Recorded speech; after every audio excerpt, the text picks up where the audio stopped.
Hi everyone, let's start current affairs. Current affairs आज हम लेके चल रहे हैं आपको 16th of September okay onwards. Chhattisgarh में एक जनजाति है, बैंगा जनजाति। छत्तीसगढ़ में एक जनजाति है, ट्राइब्स बैंगा, जिसे राष्ट्रपति का दत्तक पुत्र कहा जाता है, foster son of the president of India. Baiga जनजाति होगी इसके पीछे कोई बात, कोई कहानी। ठीक है, जैसा कि आप जानते ही हैं, जो ट्राइबल्स एरिया होता है उसका एडमिनिस्ट्रेशन पूरा का पूरा प्रेसिडेंट देखते हैं। जो ट्राइबल एरिया डिक्लेयर्ड होता है, अनुसूचित जाति और अनुसूचित जनजाति क्षेत्र जब कोई डिक्लेयर हो जाता है तो उसके जो मैनेजमेंट यानी प्रशासन है वो राष्ट्रपति के हाथ में आता है, और राष्ट्रपति उसका प्रशासन गवर्नर के थ्रू देखते हैं, और गवर्नर उस डिस्ट्रिक्ट के डीएम के थ्रू देखते हैं।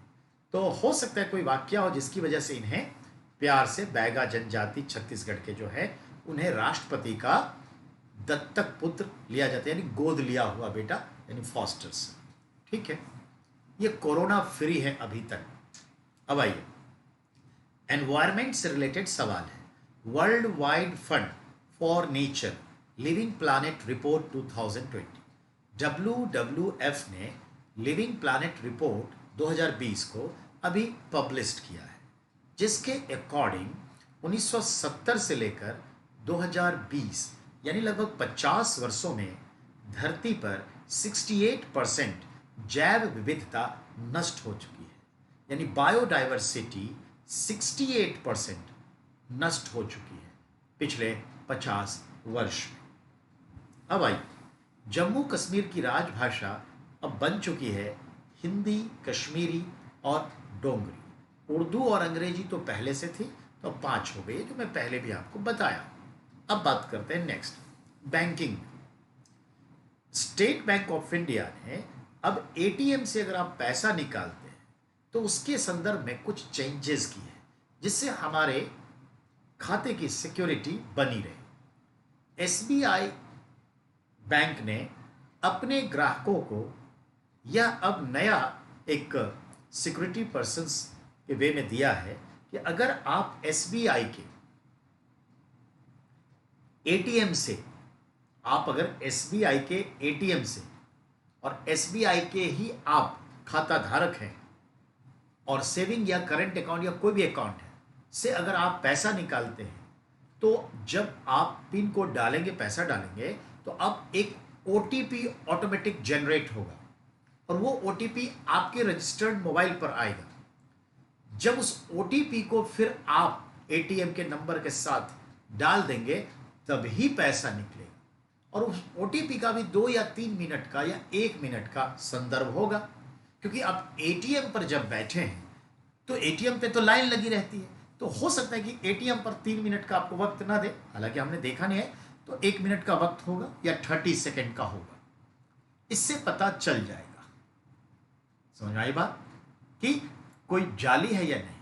अभी सिक्योरिटी पर्पज से ही जब आप, अभी लागू हो चुका है कि आप अपना अकाउंट से पैसा किसी और को ऑनलाइन ट्रांसफर करते हैं मोबाइल बैंकिंग के थ्रू, तो आप तुरंत नहीं होगा, जो बेनिफिशियरी है उसका नाम डालना होगा, तो बेनिफिशियरी का नाम वो लेगा और चेक करेगा, और 7 घंटे के भीतर फिर आपको रिपोर्ट करेगा।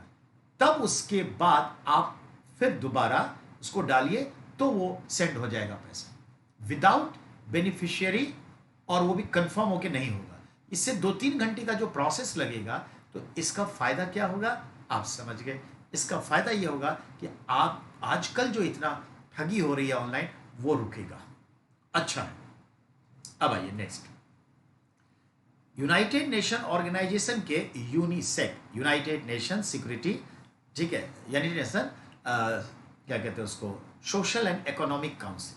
आप भी जानते हैं यूनाइटेड नेशन ऑर्गेनाइजेशन के 7 ऑर्गन हैं, यूएनजीए यानी general assembly, SC security council, trusteeship council, international court of justice, secretariat, और फिर आपका एक आता है क्या, UNSCC, united nation social economic council. तो ये और एक है यूनाइटेड नेशन विमेन काउंसिल। तो जो एक है United nation social and economic council, उसके संदर्भ में उसके अंडर में एक इंस्टीट्यूशन है जिसका नाम है सोशल इकोनॉमिक काउंसिल, ठीक है, जिसके तहत देखते हैं कि अभी इलेक्शन हुआ मेंबर्स के लिए, जिसमें एशिया से चाइना, अफगानिस्तान और भारत था। तो अफगानिस्तान और भारत और चाइना टोटल 54 मेंबर्स थे। उन 54 में मिनिमम जो है 27 जो है सीट्स चाहिए थे, मतलब मेंबर्स के वोट चाहिए थे। तो भारत को 28 वोट मिले, अफगानिस्तान को 33 वोट मिले और 27 वोट पर टिक के रह गया चाइना। तो अभी हम यूएनएसईसी के, ठीक है, काउंसिल के तहत हम फिर सेलेक्ट हुए हैं और 5 साल के लिए ये सिलेक्शन होता है। और भारत और अफगानिस्तान हुआ है पर चाइना को वोट नहीं मिला, ये ध्यान में रखिए। तो commission of the states of women, ठीक है, तो स्टेटस ऑफ द वीमेन में ये सिलेक्शन हुआ है और ये इंपॉर्टेंट बात होगी। अब बात करते हैं, जैसा कि हम और आप समझ रहे हैं, एशियाई देशों के संदर्भ में अब बात करते हैं।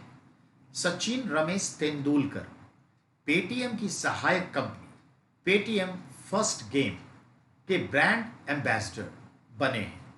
पेटीएम इस आईपीएल वगैरह सब का जो सेशन शुरू हुआ है, तो पेटीएम जो है पेटीएम फर्स्ट गेम करके एक ऐप लॉन्च किया है जो पेटीएम के थ्रू खुलता है और वहाँ जा कर के आप गेम खेल सकते हैं, not only cricket, different games. तो उस गेम्स के थ्रू आपको पॉइंट मिलता है, उस पॉइंट के थ्रू आपको पेमेंट मिलता है, वो पेमेंट आपका ट्रांसफर हो जाता है। जस्ट लाइक ए गैम्बलिंग है और कुछ भी नहीं है, समझिए एक तरह से गैम्बलिंग ही चल रही है। शेयर मार्केट भी ऐसा ही गैम्बलिंग है, ये भी गैम्बलिंग। तो पेटीएम फर्स्ट गेम के ब्रांड एम्बेसडर कौन बने हैं? It will a good question, तो याद रखिएगा सचिन रमेश तेंदुलकर बने हैं। अब आइए, Forbes magazine, as you know that Forbes magazine ने सर्वाधिक कमाई करने वाले फुटबॉलर को लिस्टिंग किया है। तो 2020 के सर्वाधिक कमाई करने वाले फुटबॉलर में 924 करोड़ रुपए के साथ नंबर 1 पर लियोन, ठीक है, मैसी है। तो लियोनेल मैसी जो हैं वो बार्सिलोना क्लब से खेलते हैं, तो बार्सिलोना क्लब से खेलते हैं, लियोन मैसी हैं। 924 करोड़ रुपए एक साल में कमाई की है, जिसमें से लगभग 250 करोड़ रुपए इन्होंने विज्ञापन से कमाई की है और बाकी खेल से ये पैसा आया है। 10 अरब रुपए मायने रखते हैं, ठीक है। फुटबॉल का बुखार बहुत बड़ा बुखार है, समझ सकते हैं। अब आइए, अब हम बात करें, आंध्र प्रदेश में 5 उप मुख्यमंत्री हैं, 5 डेप्यूटी मिनिस्टर, और ऐसे ही हालात जो हैं 3 उप मुख्यमंत्री हैं झारखंड में, और गुजरात में 1 डेप्यूटी है, जैसा कि हम जानते हैं। उसी तरीके से हम देखते हैं महाराष्ट्र में भी डेप्यूटी हैं, और फिर ऐसे कई स्टेट हैं जहाँ पे डेप्यूटी के तौर पर देखा जाता है। याद रखिएगा, खुद 2 डेप्यूटी चीफ मिनिस्टर हैं उत्तर प्रदेश में, तो ये ट्रेंड है जो चलता है। दिल्ली में भी डेप्यूटी चीफ मिनिस्टर हमारे मनीष सिसोदिया जी हैं, तो ये ध्यान में रखने की चीज़ है, ये सब चलता है। जब महत्वाकांक्षा बढ़ती है तो इस तरह से पद का वितरण होता है। जबकि आपको ये पता होना चाहिए कि भारत के संविधान में किसी भी तरह से कहीं भी कोई ऐसा प्रोविज़न नहीं है, आर्टिकल शेड्यूल नहीं है जिसमें डेप्यूटी प्राइम मिनिस्टर और डेप्यूटी चीफ मिनिस्टर का पोस्ट हो, है ही नहीं। एनिमल वेलफेयर की बात करें, ठीक है, याद रखिएगा एनिमल वेलफेयर के बारे में। Guru Angad Dev veterinary and animal science university campus है, ठीक है, कहाँ? तो ये लुधियाना में है, और यहाँ पर हम देखते हैं कुत्तों के लिए ब्लड बैंक खुला है। तो कुत्तों के लिए ब्लड बैंक खुला है, और कुत्तों के 13 ग्रुप होते हैं ब्लड के। So there are 13 groups of blood for dog, और इसमें फ्री ऑफ कॉस्ट जो है लोग डोनेट करते हैं अपने कुत्तों का ब्लड, और 50 रुपये से लेकर 100 रुपये, ज़्यादा से ज़्यादा 200 रुपये ब्लड चढ़ाने का लगता है जो कुत्ते कमजोर वगैरह है। तो ये एक अच्छी पहल है। 65% dogs blood group is DEA 1.1, पर कोई इशू नहीं है। बस इतना रखना है कि चेन्नई के बाद भारत में दूसरा जो डॉग ब्लड बैंक ओपन हुआ है वह लुधियाना में हुआ है। तो नॉर्थ इंडिया का ये पहला है, भारत का पहला चेन्नई है। यही आपको याद रखें, डॉग ब्लड पैक। नेक्स्ट, एक बीमारी होती है स्लिप एपनिया। जब हम नींद के दौरान सांस लेते हैं तो सांस लेने में दिक्कतें आती हैं। तो स्लिप एपनिया बीमारी नींद के समय सांस की तकलीफ से जुड़ी है। इसका जो बेसिक कॉज ढूंढ निकाला गया है वो डायबिटीज़ है, हाइपरटेंशन है और ओबेसिटी है। मोटापा हो, हाइपरटेंशन हो, या हाइपर मतलब हाई ब्लड प्रेशर हो, या डायबिटीज़ हो, तो ये बीमारी स्लिप एपनिया हो सकती है, एपनिया हो सकती है। Next, China launch 9 satellites from ship पोत से। बहुत इंपॉर्टेंट है, चाइना का जो येलो सी वाला पार्ट है, पीत सागर, वहाँ पे एक शिप से उसने सैटेलाइट लॉन्च किया है, 9 सैटेलाइट को लेके गया है। ये टेक्नोलॉजी के महारत को दिखाता है कि कैसे चाइना जो है एक जहाज पर से सैटेलाइट लॉन्च किया है। मायने है ना, ये ध्यान रखिए। अब आइए, China launched 9 satellites, that's okay. 16 September 1916 birth of MS, ठीक है ना, सुब्बालक्ष्मी। सुब्बालक्ष्मी वो हैं जो शास्त्रीय गायन से जुड़ी रहीं और भारत की नहीं विश्व की पहली महिला है जो UNO के आम सभा में अपने संगीत को परफॉर्म की। तो UNO के आम सभा में संगीत को परफॉर्म करने वाली विश्व की पहली महिला सिंगर, गायिका, कलाकार, तो हम बोलेंगे, ठीक है, S सुब्बालक्ष्मी। नेक्स्ट, अब ध्यान दीजिएगा।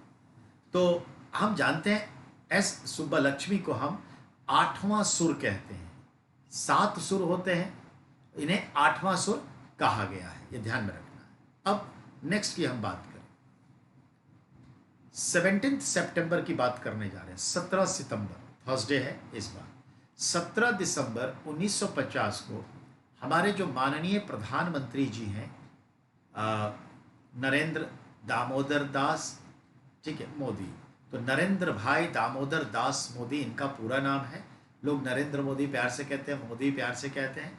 तो हमारे प्रधानमंत्री मोदी जी का जन्म 17 सितंबर को है और 17 सितंबर 1950, इट मीन्स एक सवाल बनता है और पिछले 2 साल से पूछा जा रहा है, भारत का वह प्रधानमंत्री या वह एकमात्र प्रधानमंत्री जिसका जन्म आज़ादी के बाद हुआ, तो मिस्टर नरेंद्र मोदी हुए 17 सितंबर। Point clear? अब आ जाए, अब हम बात करते हैं जो सेंट्रल विस्टा है, जो सबको पता है, जो राजधानी में कुछ बदलाव होगा और नया पार्लियामेंट हाउस बनेगी जिसमें सेंट्रल हाउस, लोकसभा, राज्यसभा बनेगी।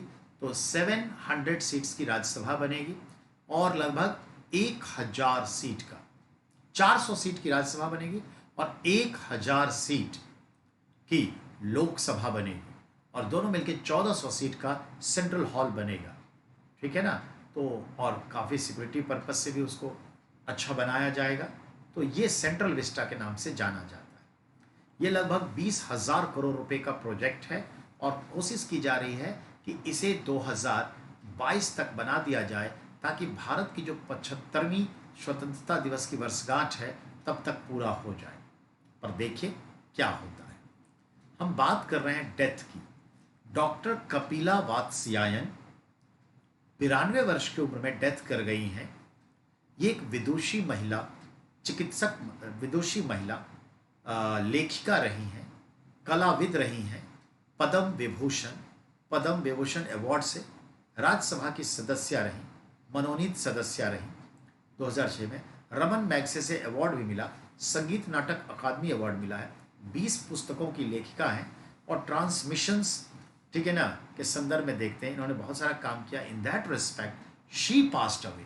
तो कपिला वात्स्यायन जो हमारी एक महान कलाकार, लेखिका, विभूति, विदुषी महिला रहीं, पद्म विभूषण से सम्मानित महिला रहीं, वो गुजर गई हैं। That is important. उनकी कुछ किताबें हैं, classical Indian dance, Bharat the नाट्य शास्त्र, डांस इन इंडियन पेंटिंग।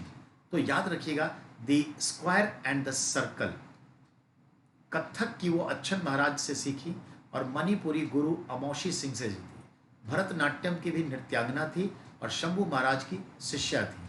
बहुत वर्सेटाइल पर्सनैलिटी थी। कपिला वात्स्यायन सवाल बनाएगा इस बार।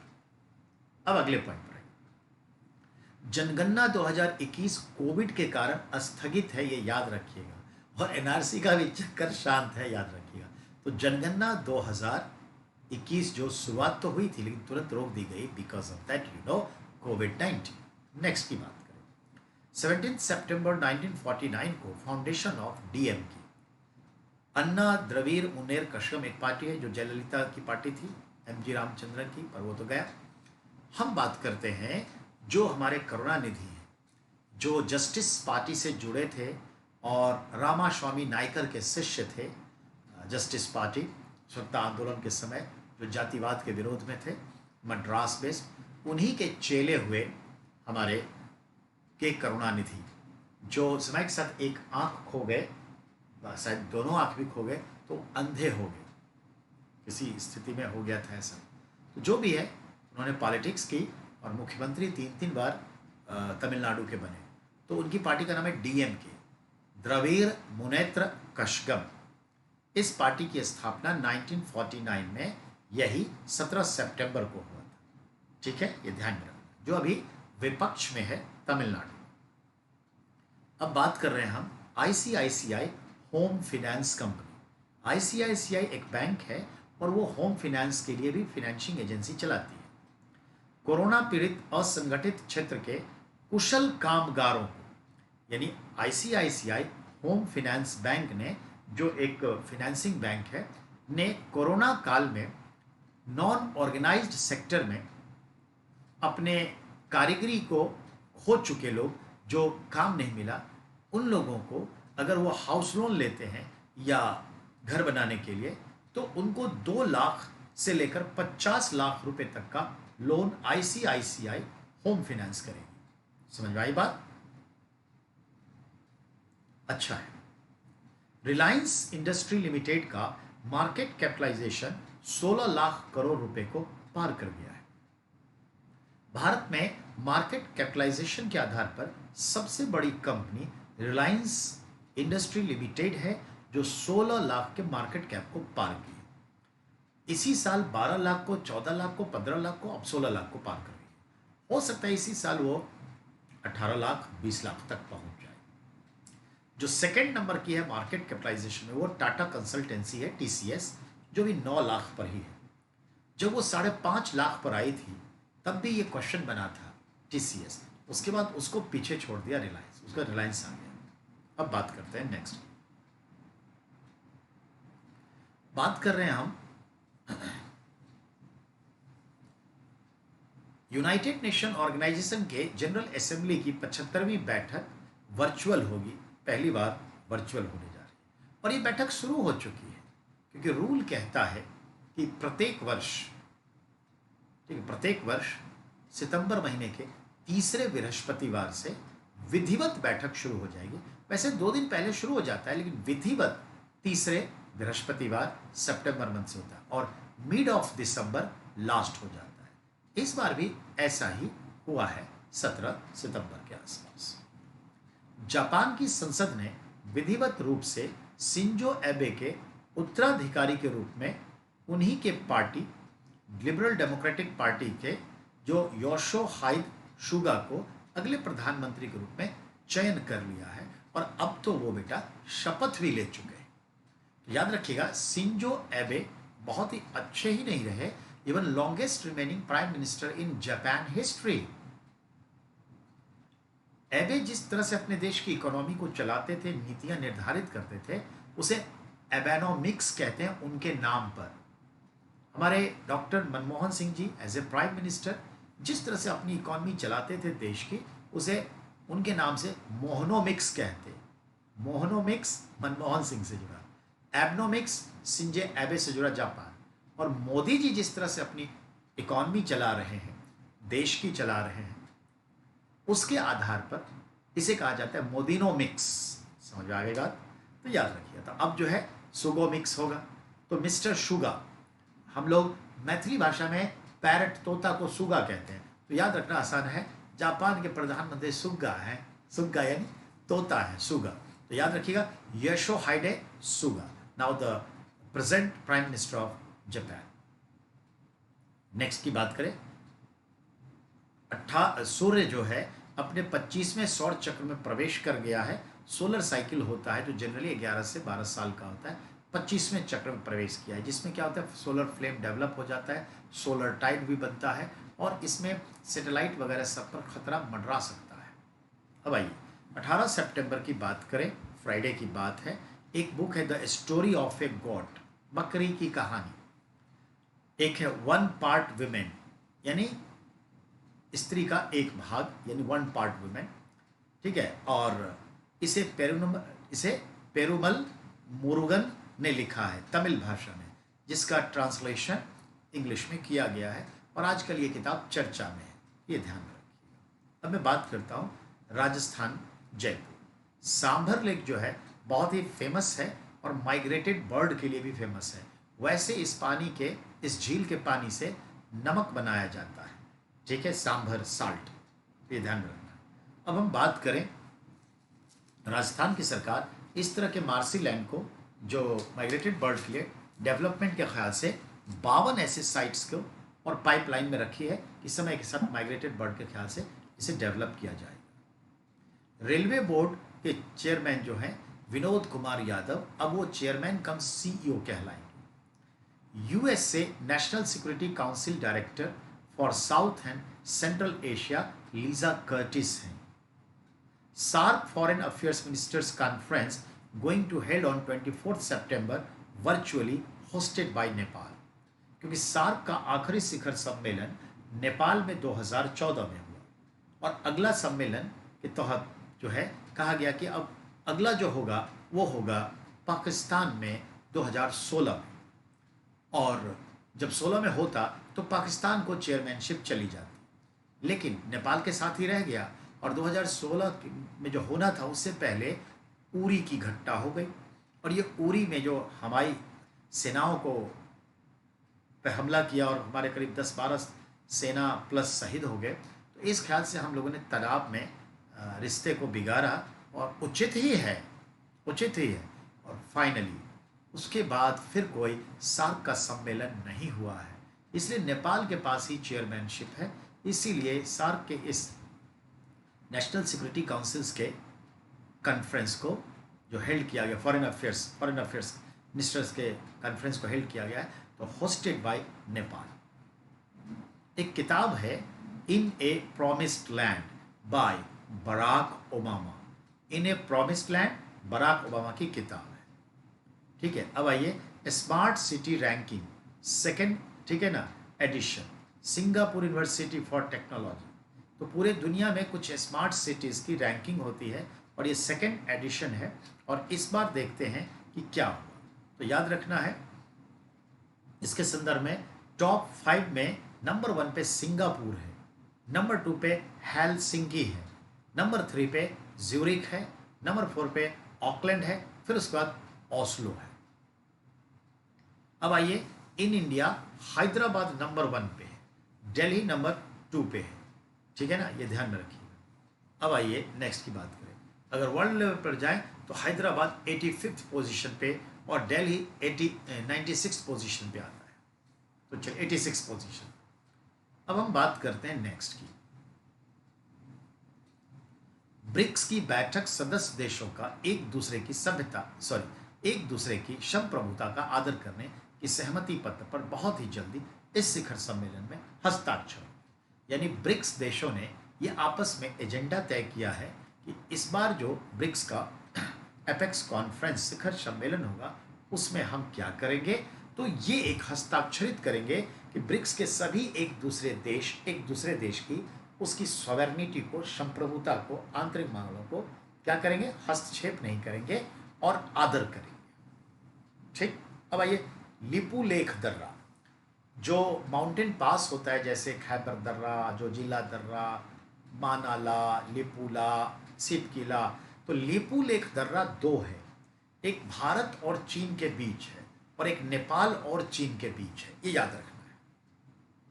और दोनों के बीच में करीब 10-15 किलोमीटर से ज़्यादा का फासला है।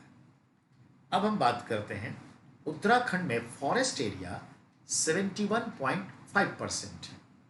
उत्तराखंड में जो तेंदुआ होता है उसको लोकल भाषा में गुलदार कहते हैं, और जो जंगली कुत्ते होते हैं हॉन्ड, उसको ढोल कहते हैं। उत्तराखंड में पिछले 5 वर्षों में 99 लोगों की हत्या गुलदार ने किया है, और अन्य जानवरों से भी 159 लोग मारे गए हैं। यानी लगभग 300 लोग जानवरों का शिकार हो गए। ये बहुत बड़ी बात है। इसीलिए गुलदार के स्वभाव में ऐसा क्या परिवर्तन आया है, या हमने ऐसा क्या कर दिया है कि गुलदार का अक्सर हमला होता है, इस पे सर्वे किया जा रहा है। और सर्वे की शुरुआत जो है राजाजी टाइगर रिजर्व से हुआ है। तो राजाजी टाइगर रिजर्व से इसकी शुरुआत हुई, तो ध्यान में रखेंगे। और इसके लिए राजाजी टाइगर रिजर्व्स में हम देखते हैं 15 से ज़्यादा गुलदारों को जो है कॉलर, गले में कॉलर लगा दिया गया है ट्रैकिंग करने के लिए कि इसका स्वभाव कैसे बदला है। तो ये याद रखना है।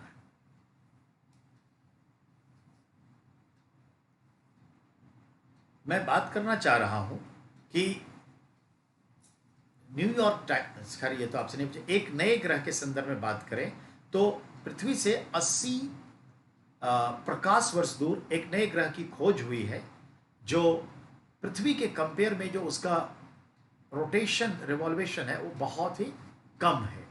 उस ग्रह का नाम WDI 856b रखा गया है, और उसका एक वर्ष पृथ्वी के 1.4 डे के बराबर है। समझ में आ गया होगा कि बहुत ही कम है उसका एरिया रिवॉल्वेशन का। और इसके साथ मैं आपको बता दूं कि जो 18 सितंबर है वर्ल्ड बैम्बू डे मनाया जाता है। पूरे विश्व में बैम्बू दिवस, बांस दिवस मनाया जाता है 18 सितंबर को। बांस की 2000 से ज़्यादा वैरायटी होती है, और सबसे ज़्यादा वैरायटी चाइना में, फिर इंडिया में। पूरी दुनिया में बैम्बू प्रोडक्शन में चाइना नंबर 1 है, इंडिया डेफिनेटली नंबर 2 है। इंडिया में नंबर 1 स्टेट असम है। और बांस के शूट, रूट तो नहीं, शूट कच्चा बहुत लोग खाते हैं। बांस की चीज़ें तो बनती ही हैं, इसको हम खाते भी हैं, बहुत ही इम्यूनिटी बूस्टर भी होता है। और नॉर्थ ईस्ट में तो बांस खाते भी हैं और उससे बहुत सारी चीज़ें जो क्राफ्ट्स हैं बनाते भी हैं। तो बांस का इम्पोर्टेंस है। और ऑपरेशन ग्रीन रेवोल्यूशन भारत सरकार चलाती है बांस के उत्पादन को बढ़ाने के लिए।